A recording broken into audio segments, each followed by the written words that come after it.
Welcome to Between Two Psychs, a podcast where two psychologists and board-approved supervisors deep dive into many of the questions and challenges that provisional psychologists and early career therapists face.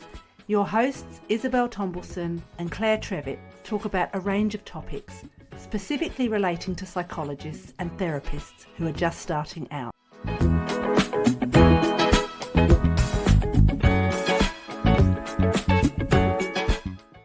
Hi, Claire. Hi, Isabelle. Thank you for coming back to meet with me to discuss competency number 8. Let's start with an acknowledgement of the lands that we're meeting on today, Claire. So I'm meeting on Biripi land in the beautiful area of Port Macquarie. And I'm on Gadigal land in Sydney. So let's acknowledge elders past and present, and acknowledge all Aboriginal people who might be tuning in and listening to us today, and acknowledge the lands that you come from, the culture that you come from, and your elders past and present. I would also like to acknowledge and thank our Aboriginal and Torres Strait Islander listeners for helping Claire and I to expand our knowledge and our awareness of how our practice impacts upon Aboriginal and Torres Strait Islander people.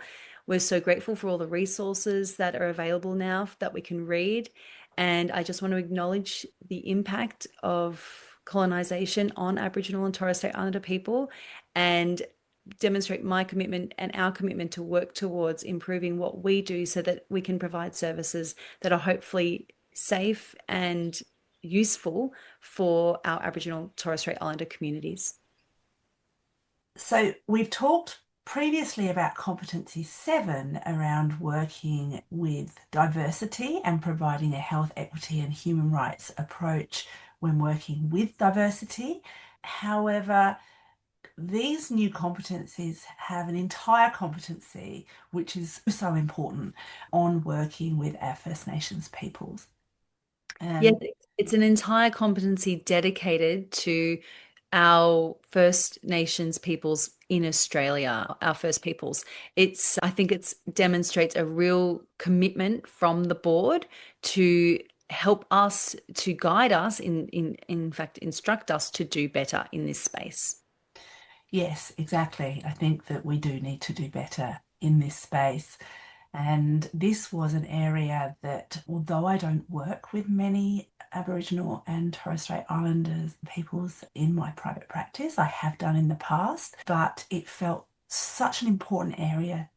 It felt like such an important area for me that I did actually enroll in the first training I could find in this area, because I feel like it's something that I really want to be across, and I feel like I've just scratched the surface and there's so much more to learn, but it really is such an important area. Thank you so much for sharing your personal approach to improving your knowledge in this space. And I really was looking forward to recording this episode with you, because I've been aware that you've applied yourself quite a lot to improving your knowledge about working with people in this space. And as you said, like coming from that approach where you're actually not working with many people of Aboriginal or Torres Strait Islander background, at least that you know of. And so I really admire that you were very organized in how you wanted to seek that knowledge and improve what you do.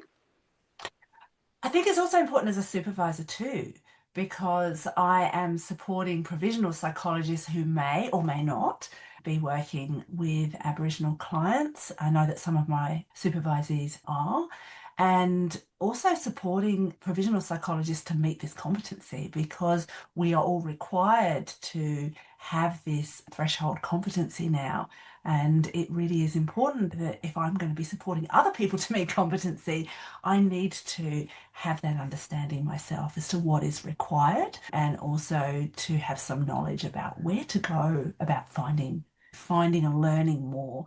And one of the first things I would say is it's important to, I think, learn from the Aboriginal community. And so the training that I completed, which was a supervisor masterclass, was facilitated by an Aboriginal psychologist. And so it was really helpful to get, and also very encouraging and validating. There was a lot of support I felt from the facilitator that people were willing to at least start that journey, Mm. acknowledging that many of us didn't have the level of knowledge that we really feel like we'd like to have. That's so lovely to hear. And I think that's a fantastic thing to suggest is that if we are going to be engaging in formal educational opportunities to improve our skills in this area, that, yeah, we're getting it from people or organizations who are themselves Aboriginal or Torres Strait Islander. And yeah, that would just make sense, wouldn't it, I guess? Yes, because who better to learn from than people with that experience? And so, yeah, I'm happy to share a little bit about some of the training, some aspects of the training, because it really was, it was incredible it was a full day training, and I feel it could have gone on for longer, and there's lots more learning to be done. But one of the things that I wanted to highlight is we discussed a cultural competence continuum. And it went from cultural destructiveness at one end, all the way through to cultural proficiency. Mm, And I thought it was just lovely the way they showed this continuum. So it went from cultural destructiveness, which was obviously any time of attitudes or policies that are quite destructive to individuals within a particular culture, through to cultural incapacity. So it's like a lack of capacity to help these individuals, to cultural blindness, which is there's a belief that we are helping, but we're not. Then to cultural pre-competence, which I think is where I probably stand at this point, which is the desire to deliver quality services and a commitment to do that, but not necessarily having everything in place. But that can also just, if we stop there, then we're just being tokenistic. So if we get to that point, say, yes, we want to, we then need to make a commitment to move forward from there. And then we have cultural competence, which is acceptance and respect for difference, self-assessment, careful attention to the dynamics of difference. And so all of this can apply also to competency 7. The training, of course, was done in the context of competency 8, but it could apply also to competency 7 because it can apply to any group. mm, Um, and that's really when we use that knowledge and we adapt to meet the needs of different individuals from different backgrounds. And then we have cultural proficiency at the highest end.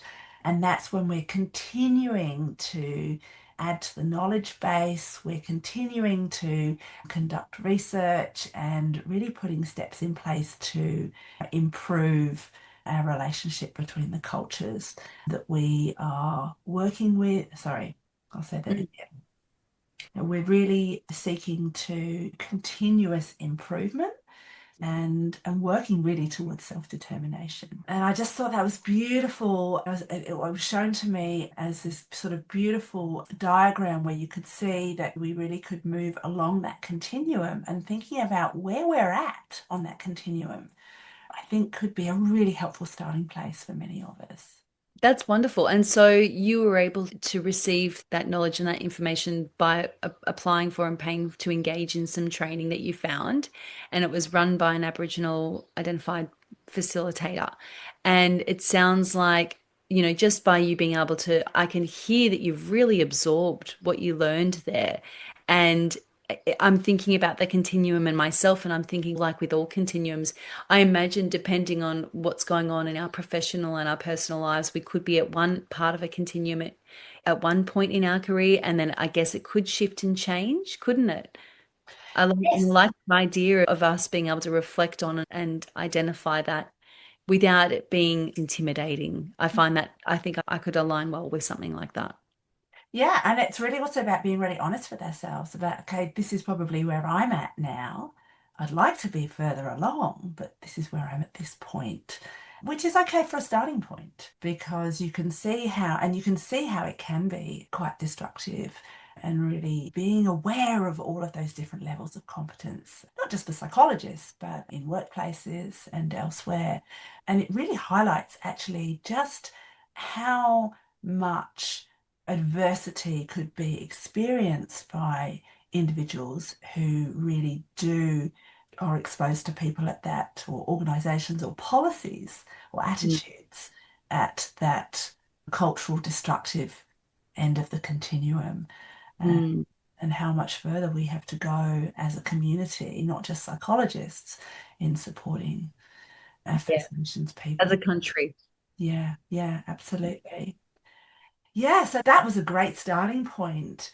And there, we also, in terms of working with Aboriginal clients, things like cultural safety and creating an environment, there were some really simple recommendations, such as putting a plaque in the waiting area to show traditional owners of the land, having Australian and Torres Strait Islander flags, you could put that on the website too, having local artists display artwork, acknowledging days of significance, these sorts of things that are not difficult to do, but we need an awareness that is required.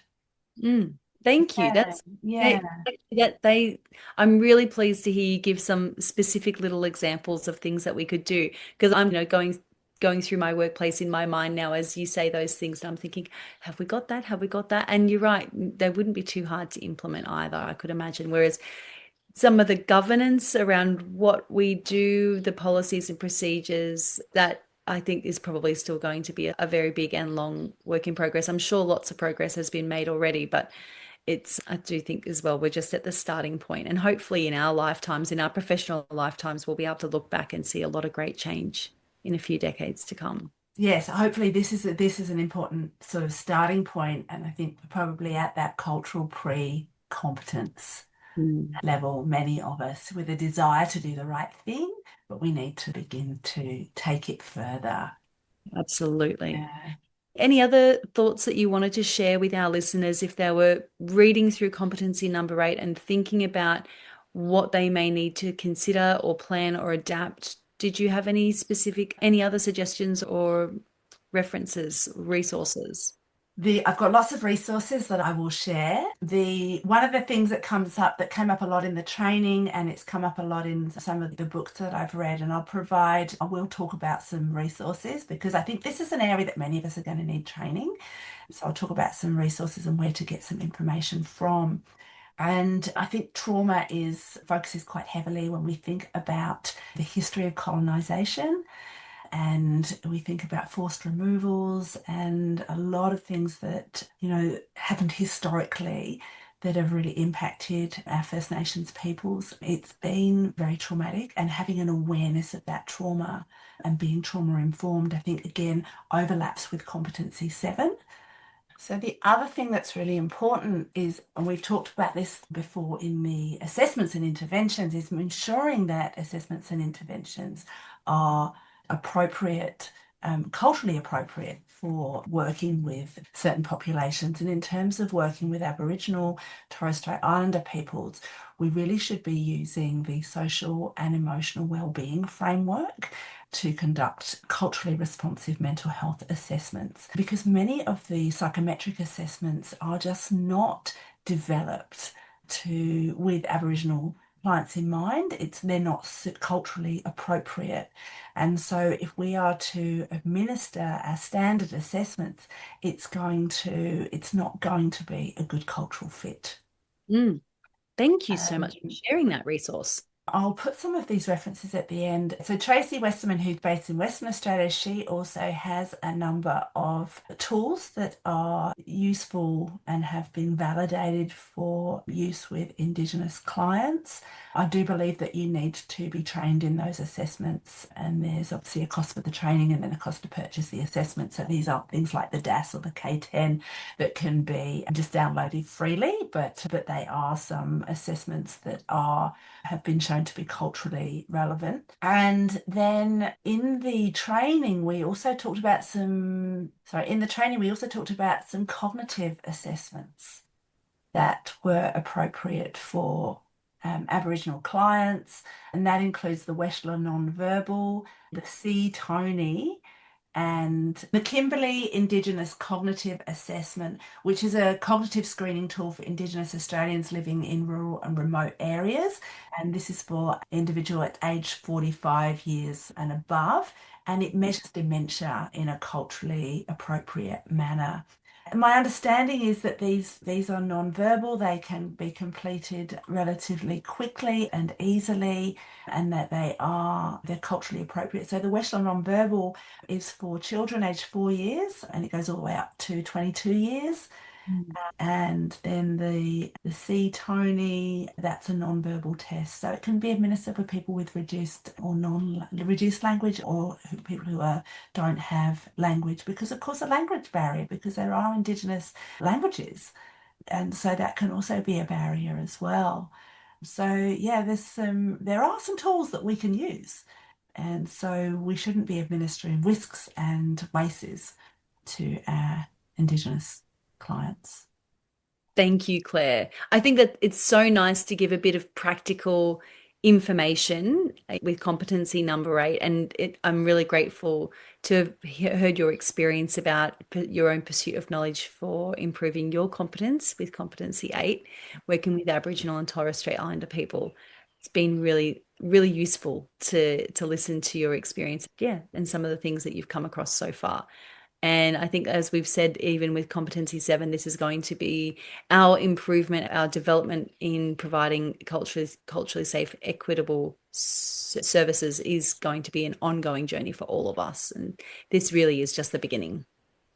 I think so. I think so. Yes, we've got a long way to go. And the other thing is, of course, going on from competency 7 around, should only Indigenous psychologists be seeing Indigenous Mhm. clients? And the reality is there are some wonderful Indigenous psychologists, but probably not enough. And so there may be times where we do need to provide these services and we do need to equip ourselves. So it's not just a matter of referring on to another service. It's a really good point, Claire. Yeah, yeah. There will not be as many opportunities to do that if we feel that we can't practice safely. Yeah, yeah. We need, and as you said as well, we need to meet that base threshold to practice safely. We do. And I feel like we've just scratched the surface of some of this competency, because there's so much involved there and so much in there, and so much that we're going to unpack and learn over the years. But I think it's really important to have a starting point. There are some really good books as well. I'll put them in the notes at the end. One that I read recently was Julia by, I hope I'm pronouncing that properly, by Tracy Westerman, which Mm. was it was like a memoir, but it really did provide a lot of really helpful information, and her work around suicide prevention and the training that she's developed. There's another book that's on the NPE curriculum called, I think it's Trauma Informed Practice and working with Indigenous clients, and it's called Billabongs of Knowledge, which is just beautiful, and it talks through chapter by chapter of the different billabongs. I'll put that in the link to that in the notes as well. I've started to read that. It's a beautiful book to read and very readable. The other thing about the training, it was very accessible. Everything was explained very clearly, so I wasn't left feeling confused about anything. It was very accessible. And there are That some resources that have been developed by Aboriginal psychologists that I'll put in the notes as well for people to access. that is so practical. Thank you, Claire. Yes, just wanted to give people a starting point for this competency, because I think we're all going to need that. Absolutely. Thank you so much. This brings us to the final episode for season 4. It's been really lovely to come back and talk with you, Claire, and capture our conversations and share them with our listeners. It's Yes. been really great. Oh, it's been wonderful. Thank you. Because really, this was us just looking at these competencies really with fresh eyes, and just having a conversation about what's involved. And I think all of us are going to need to read these and do a lot of work in terms of how we can begin to meet these thresholds. But it's an exciting time as well, because I think there's lots of very rich learning to be done and some Yep, really important additions to these competencies. absolutely. And we look forward to seeing and, well, allowing others to hear us again at some point in 2026. We will indeed. We will be back. Bye for now. Thank you. Bye for now. Thank you for tuning in today. If you enjoyed this episode, please take a moment to leave us a 5-star rating. It really helps others find the show. And don't forget to follow us on Instagram at Between Two Psychs for more updates and resources. For more information and to explore everything we offer, head over to our website, betweentwopsychs.com.au. We appreciate your support and we'll see you next time.